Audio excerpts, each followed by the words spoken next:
Tuan-tuan dan puan Allah Subhanahu Wa Taala, kalau kita pergi naik haji, saya percaya ramai tuan-tuan haji kat sini, kita tak boleh kata kita naik haji kalau kita tak pergi ke Mekah dan kita tidak tunaikan semua rukun-rukun dan juga syarat-syarat wajib haji. Bila kita pergi tunai haji, artinya benda-benda tu kena buat dulu. Barulah sah dan balik bolehlah kalau orang nak panggil haji pun. Tapi kalau pergi Mekah, tak pergi tawaf, tak pergi sa'i, tak sa'i dan sebagainya, balik-balik nak kata haji, itu haji tak pakai, tuan-tuan. Sama juga kalau kita pergi shopping. Shopping, kalau kita pergi shopping dekat shopping kompleks, balik-balik tangan kosong, orang tak kata kita pergi shopping, tuan-tuan. Kita pergi window shopping. Pergi tengok-tengok, pergi kata orang berseronok-seronok, tengok-tengok orang mau beli barang. Sama juga, tuan-tuan, kalau malam ni tuan-tuan datang untuk mendengar ceramah Isra dan Mi'raj, kalau tuan-tuan tak balik bawa sesuatu, artinya tuan-tuan bukan datang dengar ceramah, bukan datang dengar forum, tapi tuan-tuan datang semata-mata untuk bersama-sama dengan orang yang dengar forum. Jadi tuan-tuan kena bawa something, kena bawa sesuatu balik rumah. Apa benda yang tuan-tuan nak bawa balik rumah? Pertama, kalau kita lihat daripada peristiwa Isra dan Mi'raj yang saya ceritakan tadi, juga Al-Fadhil Ustaz Hamdan ceritakan juga tadi, kita pun boleh buat kesimpulan bahawa seluruh peristiwa-peristiwa yang berlaku, dia mendidik kita dengan satu perkara yang penting, iaitu hati, tuan-tuan. Semuanya berkaitan dengan hati. Kalau kita tengok kisah yang berlaku bagaimana Rasulullah SAW ditunjukkan dengan golongan-golongan manusia yang begitu beruntung. Golongan apa? Golongan yang berjihad di jalan Allah SWT, sanggup mati kerana Allah, sanggup mati kerana mempertahankan keimanan mereka, tidak lain dan tidak bukan adalah kerana hatinya. Hatinya penuh keimanan kepada Allah, penuh keyakinan kepada Allah. Apa mungkin orang sanggup mati kerana Allah kalau tidak ada iman yang mantap dalam hati dia, tidak yakin sungguh-sungguh dengan nikmat yang lebih besar, lebih hebat yang Allah Taala sediakan di akhirat? Macam mana sanggup masyitah direndam di dalam air panas, dalam bekas yang menggelegak, dibiarkan anaknya juga turut dibunuh kerana mempertahankan keimanan. Kalau bukan hatinya mantap, keimanan yang kuat, yakin dengan balasan Allah SWT, kalau bukan hati.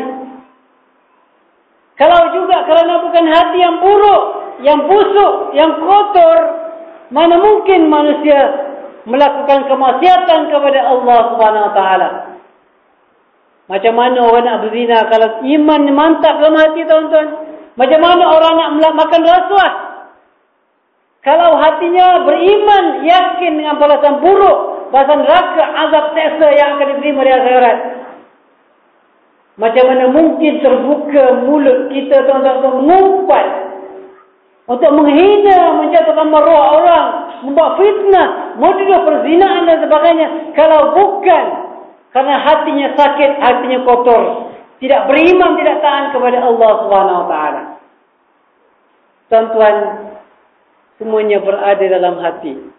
Tuan-tuan datang semayang masjid ini, mendengar forum hari ini, kerana tuan-tuan dibuka hatinya oleh Allah SWT. Kita patut bersyukur, tuan-tuan.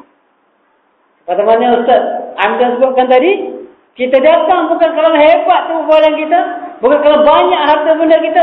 Kita datang kerana diberi hidayah, petunjuk oleh Allah SWT. Alhamdulillah.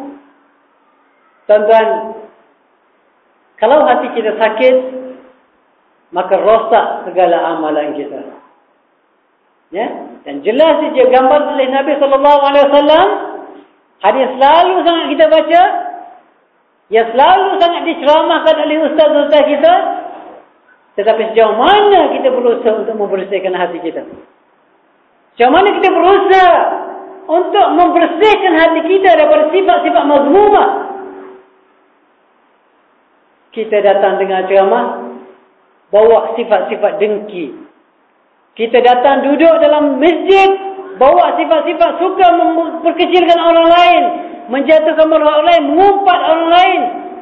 Berada dalam masjid, solat, Masya Allah, tapi jiwa kotor, hati kotor. Banyak berlaku, tuan-tuan. Jadi pada malam yang berbahagia ini, malam sempurna kita mengingati Isra dan Mi'raj pada malam ini, tuan-tuan, marilah kita sama-sama membersihkan hati kita,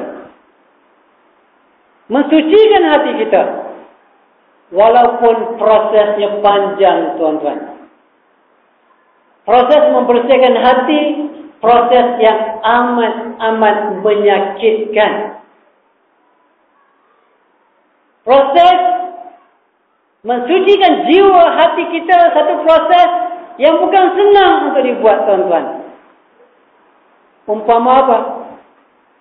Umpama duri tertusuk masuk dalam kaki kita, tuan-tuan.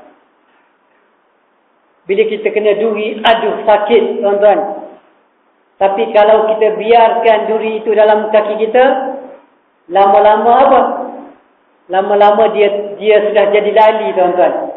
Banyak kadang-kadang kita luka, kita masuk duri, bila kita diam lama-lama, tuan-tuan, mula-mula dia menanak. Lepas tu dia sembuh, tuan-tuan, tapi duri masih berada dalam kaki kita. Tetapi ada kemungkinan satu hari nanti, kalau duri itu dibiarkan berterusan, dia akan terus memberikan bahaya. Dia mungkin akan memberi bahaya dan mungkin akan membawa kematian kepada kita. Dengan sebab duri yang bisa tadi yang tidak kita keluarkan, tuan-tuan. Luka nampaknya sudah sembuh. Kalau kita biarkan, mungkin dia akan membawa bala bencana kepada kita. Mungkin dia akan membunuh kita, duri ini. Tapi kita tahu kalau biarkan, dia akan membunuh. Mau tak mau, kita kena keluarkan juga. Duri ini sakit, tuan-tuan. Walaupun pada zahirnya sudah tidak nampak kesakitan dia. Maksiat zina adalah duri yang menusuk dalam diri kita, tuan-tuan. Rasuah adalah duri yang wajib dikeluarkan daripada tubuh badan kita. Sifat suka berbohong, sifat suka mengata orang, mengeji orang, sikap suka melihat orang lain lebih rendah, suka memperkecilkan orang lain, suka melakukan dengan riak, takabur, sombong, bongkak. Semuanya itu adalah duri-duri yang wajib dikeluarkan daripada diri kita, tuan-tuan. Bila luka sudah sembuh, orang yang biasa buat maksiat, tuan-tuan, dia lali. Dia tak terasa maksiat itu seperti maksiat seperti mana disebutkan dalam hadis Nabi sallallahu alaihi wasallam. Orang yang tidak beriman kepada Allah Subhanahu wa taala, orang yang nipis iman dia kepada Allah Taala, melihat maksiat itu seumpama apa? Seumpama lalat. Lalat terbang, hingga kita tidur, tepis dia. Oh lalat, tepis dia, tuan-tuan. Itu keadaan orang yang tidak beriman melihat satu kemaksiatan. Dah lali, dah sebati dalam darah dia. Walaupun dianya pada asalnya adalah satu yang luka duri tadi. Tapi orang yang beriman kepada Allah SWT, dia melihat maksiat seperti gunung yang akan jatuh di atas kepala dia, tuan-tuan. Kalau kita tak buang duri itu, duri akan memerebak, akan terus merebak dan mungkin akan membunuh kita. Maka kita terpaksa buang, tuan-tuan. Macam mana nak buang? Kena congkil balik, guna jarum, keluarkan balik. Sakit, tuan-tuan. Sakit, tapi wajib kita keluarkan. Wajib kita keluarkan. Wajib, berdarah lah. Luka lah. Kita wajib mengeluarkan sifat-sifat itu, tuan-tuan. Selagi mana kita tidak berjaya mengeluarkan sifat-sifat ini, duri-duri yang memakan daging kita ini, maka selagi itulah kita akan berada dalam keadaan yang dimurkai oleh Allah Subhanahu wa taala, tuan-tuan. Jadi tuan-tuan yang dirahmati Allah Subhanahu wa taala, pada malam yang berbahagia ini, marilah kita sama-sama berdoa kepada Allah Subhanahu wa taala. Marilah kita sama-sama scan, X-ray hati kita.